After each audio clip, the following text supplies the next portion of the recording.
கருப்பு சன்னாவும் கீரை தண்டும் வச்சு ரெஸ்டாரண்ட் ஸ்டைலில் ஒரு கூட்டு செய்து பார்க்கலாம் இன்றைக்கி. இந்த கூட்டு சாதத்தோடு சாப்பிடவும் நல்லாயிருக்கும், சப்பாத்தியோடு சேர்த்து சாப்பிடும்போதும் ரொம்ப நல்லாயிருக்கும்.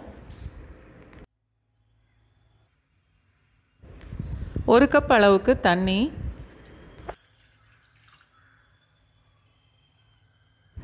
அரைக்கட்டு சிவப்பு கீரை தண்டு வெட்டினது 2.5 கப் அளவுக்கு இருக்கும்.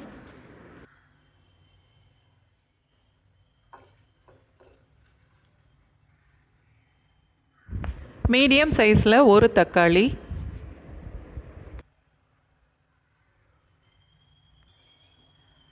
மூணு டேபிள் ஸ்பூன் அளவுக்கு கருப்பு கடலை 6-7 மணி நேரம் ஊற வச்சுட்டு குக்கரில் வேக வச்சு எடுத்திருக்கேன்.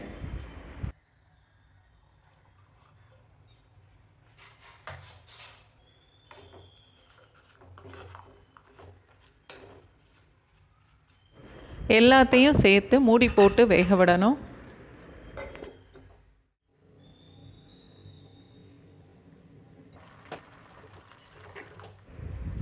ரெண்டு நிமிஷம் மூடி போட்டு வச்சுருக்கேன். கீரையும் தக்காளியும் இன்னும் கொஞ்சம் கூட வேகணும்.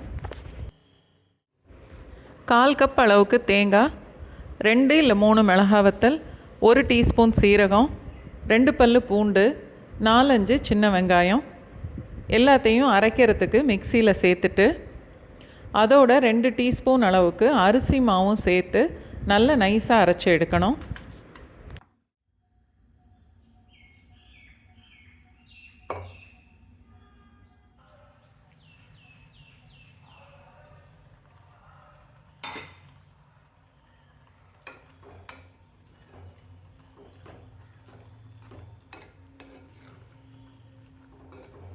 கீரை தக்காளி எல்லாம் நல்லா வெந்திருக்கு.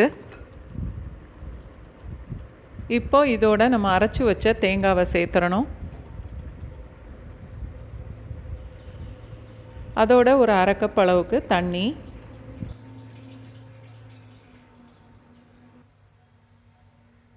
தேவையான அளவுக்கு உப்பு,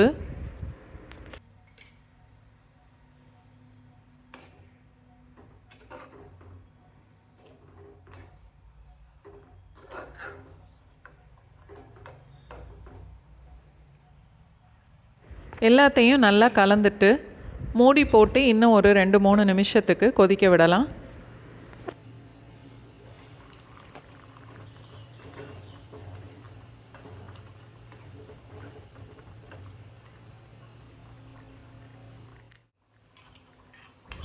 கடுகு, உளுந்தம்பருப்பு, வெங்காயம், கருவேப்பிலை, கொஞ்சம் பெருங்காயம் எல்லாம் சேர்த்து தாளிச்சிட்டு கீரையோடு சேர்த்துடலாம்.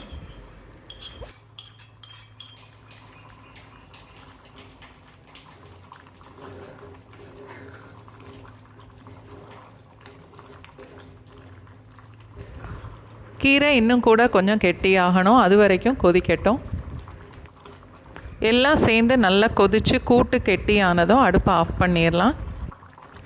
சாதத்தில் நெய் போட்டு இந்த கூட்டு மட்டுமே போட்டு சாப்பிட்டா கூட ரொம்ப நல்லாயிருக்கும்.